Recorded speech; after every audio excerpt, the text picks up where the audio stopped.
Ein herzliches Hallo. Heute geht es um das Thema Eigenverantwortung stärken, aktiv dein Leben gestalten. In meinem Praxisalltag erlebe ich immer wieder, wie die Verantwortung für das eigene Leben, die Situationen, anderen Personen, den Umständen der Vergangenheit einfach abgegeben wird.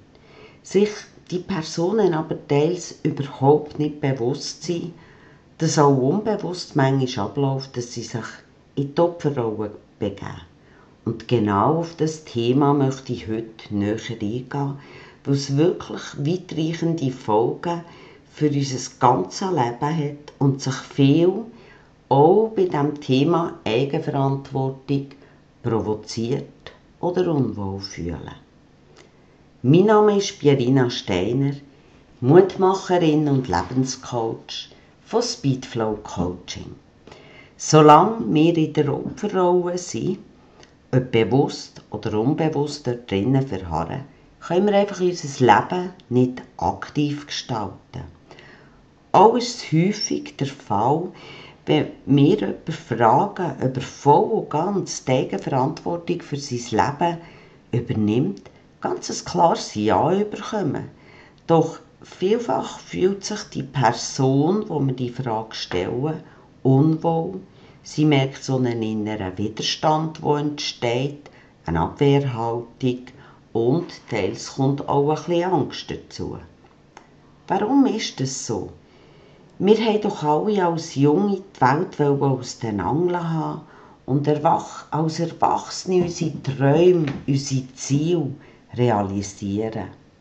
Ja, das ist so. Doch wir sind es eben nicht gewöhnt, oder besser gesagt, wir sind es gewöhnt, uns gegenseitig Verantwortung zuzuschieben und fühlen uns darum bei solchen Aussagen eher unwohl, provoziert, überfordert oder teilweise sogar unter Druck gesetzt. Für mich ist das so wie eine Volkskrankheit, die rasant sich verbreitet und es geht ein bisschen darum, weil es halt einfach bequem ist, praktisch, wenn man die Verantwortung abschieben kann. Du kannst das auch selber testen, wie es um deine Eigenverantwortung geht. Stell dir mal folgende Fragen und achte mal so drauf, wie sich das anfühlt in dir. Frag dich mal, übernehme ich 100%ig Verantwortung für mein Leben? Fühle ich mich unwohl? Habe ich einen Druck in der Magengegend? Sträubt sich etwas in mir?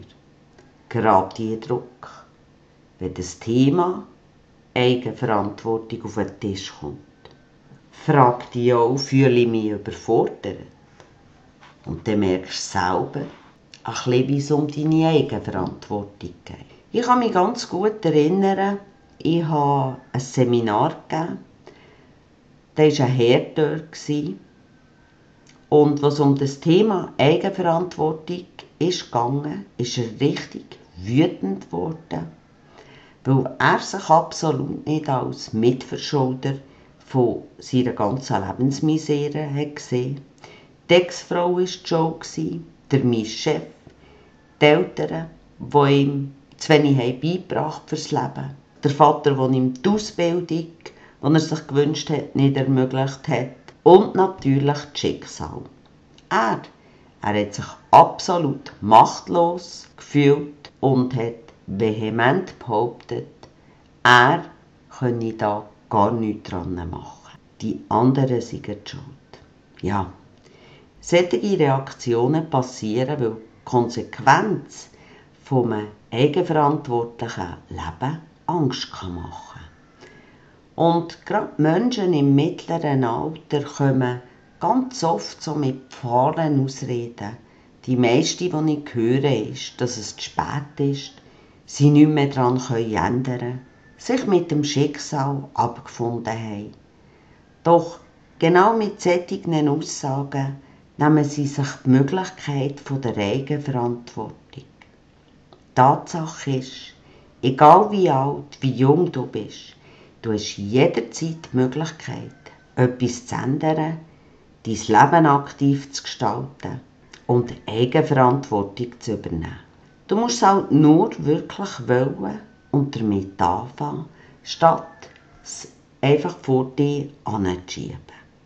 Eigenverantwortung und Selbstwirksamkeit bedeutet, Bereitschaft zu haben, sich für die Erreichung der Ziele auch anzustrengen, das Leben in die eigenen Hände nehmen und die Zukunft aktiv zu gestalten.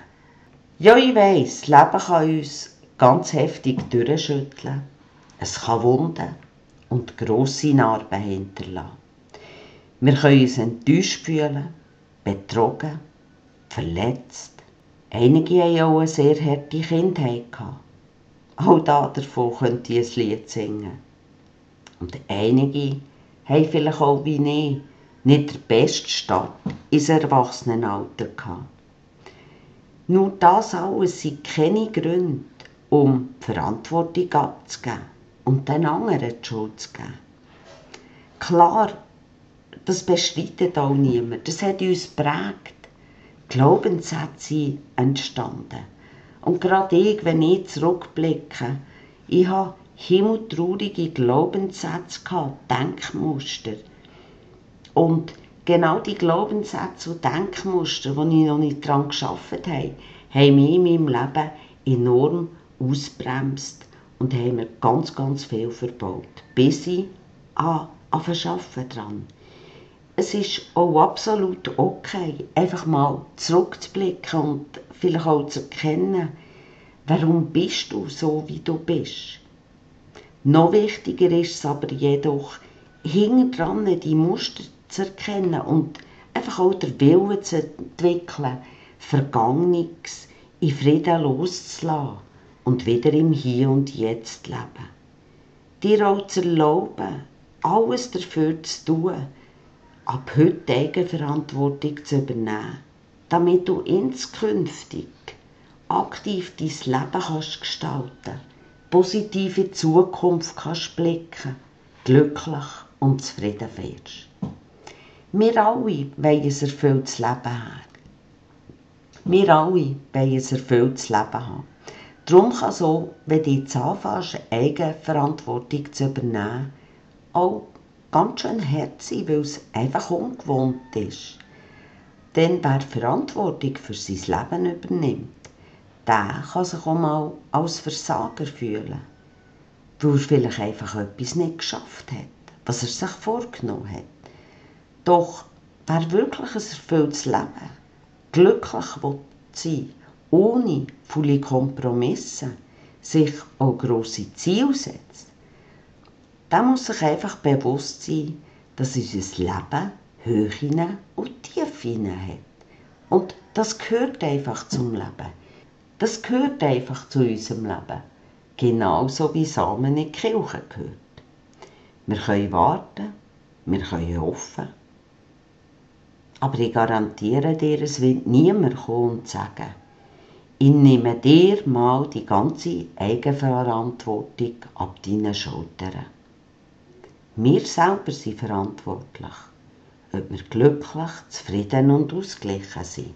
Das heisst, wir müssen uns selber darum kümmern, dass es uns gut geht, dass wir das im Leben erreichen, was uns auch wichtig ist. Wenn du heute damit anfängst, dann geht nicht alles gerade sofort von Anfang an. Bist dir auch bewusst und gib dir selber die nötige Zeit und gang Schritt für Schritt den Weg. Ja, wenn das elende Wörtchen wenn nicht wäre. Weil viele halt einfach, auch jetzt, wo wir im Thema sind, sich verärgert fühlen ab diesem Thema. Vielleicht gäng noch blockieren, auch wenn sie diesen Podcast hören. Weil tief im Herzen innen wissen sie, dass es sie betrifft. Und es gibt dort dazu einen guten Spruch.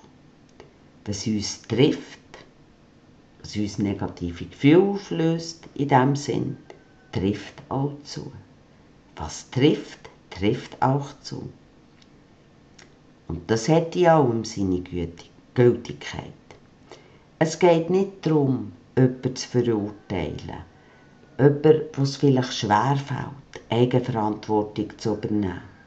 Es ist mir einfach wichtig, dass jedem bewusst ist, dass solange er sich in der Opferrolle weiter befindet, solange kann er auch keine Eigenverantwortung für sein Leben übernehmen. Jeder, wirklich jeder Mensch hat selber in der Hand, ob er als Opfer weiter leiden will oder nicht. Wenn nein, dann muss man einfach eine gewisse Ehrlichkeit gegenüber sich selber sich auch eingestehen, um überhaupt zu erkennen, dass manchmal fahle Ausreden nichts anderes sind, als die Verantwortung abzugeben oder eine billige Entschuldigung. Jeder, ja wirklich jeder hat selber in der Hand, ob er weiter in der Opferrolle leiden will oder auch nicht. Nur dazu muss man halt auch eine gewisse Ehrlichkeit gegenüber sich selber haben und auch eingestehen, um überhaupt zu erkennen, dass die verschiedenen Ausreden nichts anderes als im Grunde genommen billige Entschuldigungen sind für das Nicht-Übernehmen von der Verantwortung. So zum Beispiel, es geht nicht wegen meinem Chef, wie wäre schon längstens ein Jobwechsel fällig, oder es geht nicht zum Abnehmen, ich habe schon viel ausprobiert, ich habe schon alles ausprobiert. Solche Aussagen höre ich auch sehr viel. Ich habe probiert, das Probieren sagt schon genug. Ich probiere es nur, dann habe ich das Hintertürchen auf, wenn es ja dann nicht gegangen ist.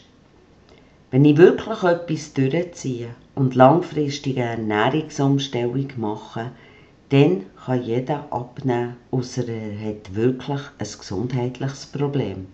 Und ich weiss es selber, weil ich habe selber 25 Kilo abgenommen und ich habe das Gewicht nie mehr zugelegt.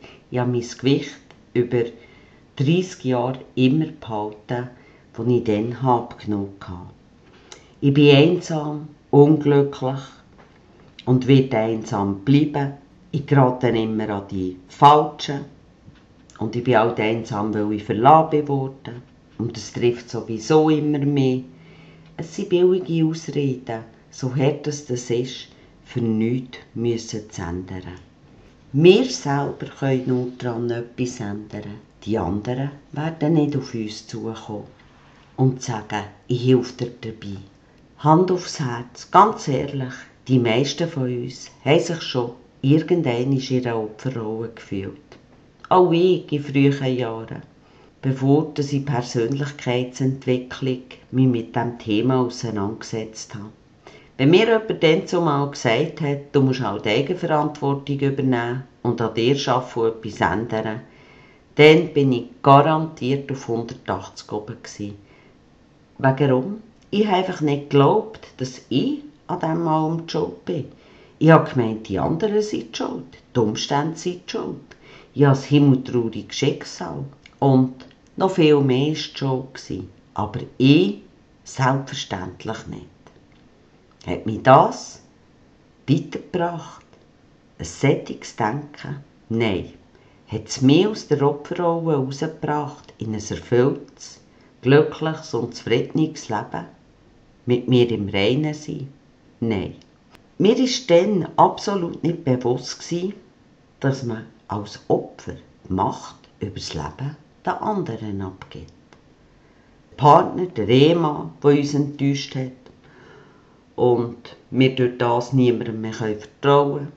Eine narzisstische Mutter, wo wir vielleicht darunter leiden, die uns die Kindheit zur Hölle hat gemacht und wir jetzt das ganze Leben lang immer noch von dem jammern, frustriert sind.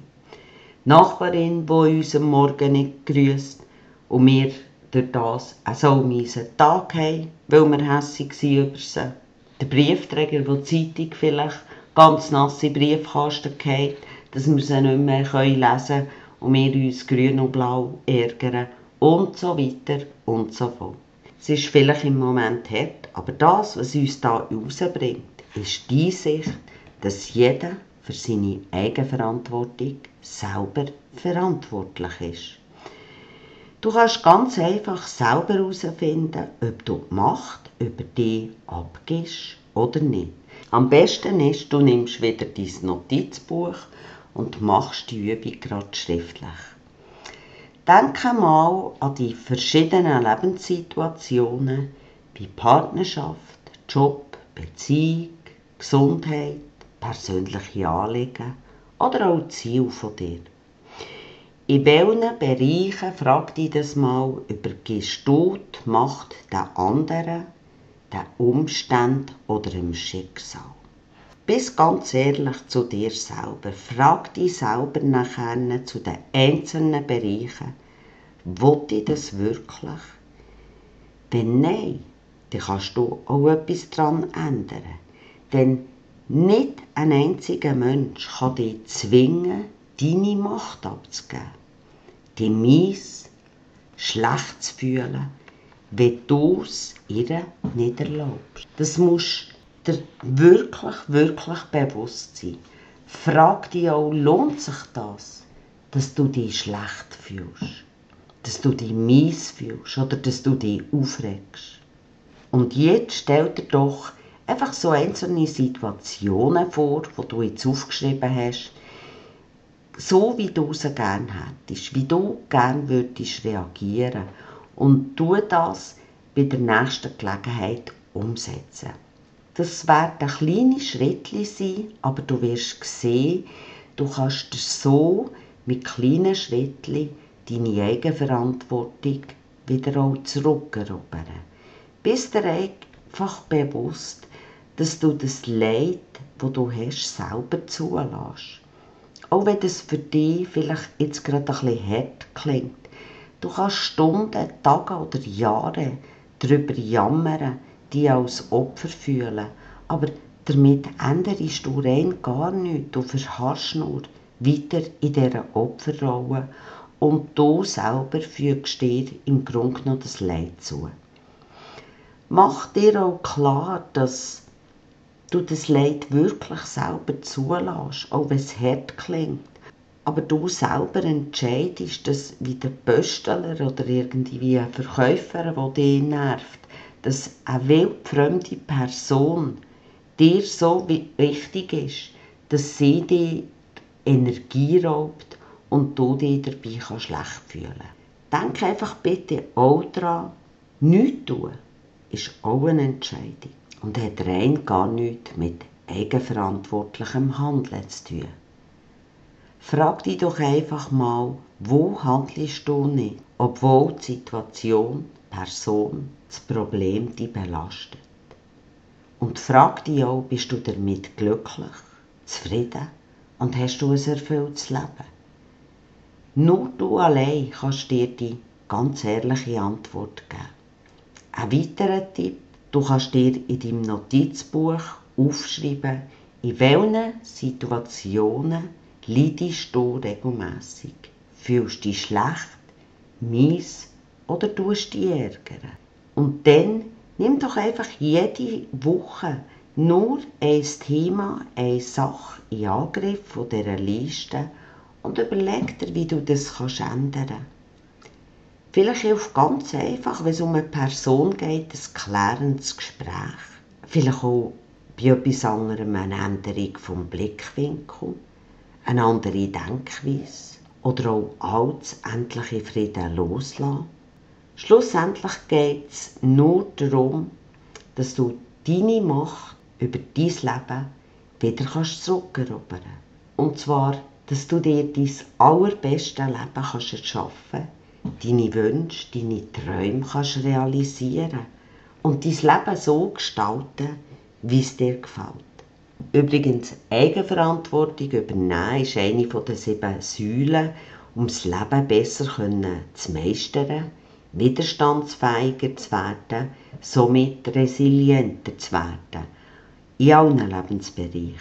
Sei es eine plötzliche Lebensveränderung, plötzliche Kündigung, schwere Krankheit, Trennung, Krebsdiagnose, beruflicher Misserfolg, aber auch Herausforderungen, die das Leben einfach stellt, besser zu meistern, daran zu wachsen und nicht daran zu zerbrechen.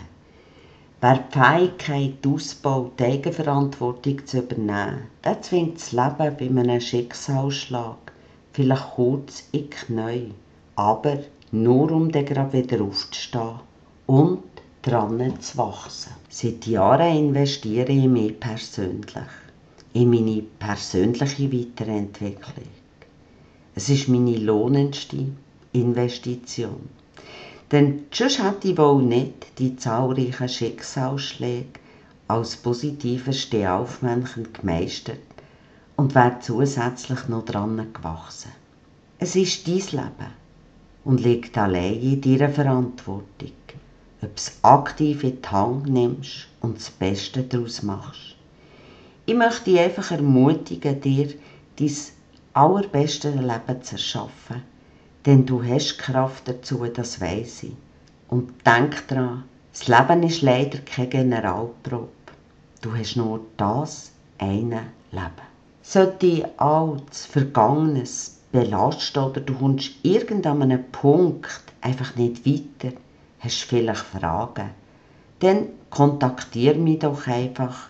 Es gibt für alles im Leben eine Lösung. Und wenn man es angeht, ist es vielfach einfacher, als man vorher gedacht hat. Ich würde mich freuen, wenn du mich abonnieren würdest, damit du regelmässig über die News, über die neuen Podcasts auf YouTube informiert wärst. Und auch auf Facebook würde ich mich freuen, wenn wir vernetzt werden. Ja, wir sind schon am Ende und ich wünsche dir von Herzen eine ganz gute Zeit, voller Eigenverantwortung, positiven Gefühl und Macht über dein eigenes Leben. Deine Pierina Steiner.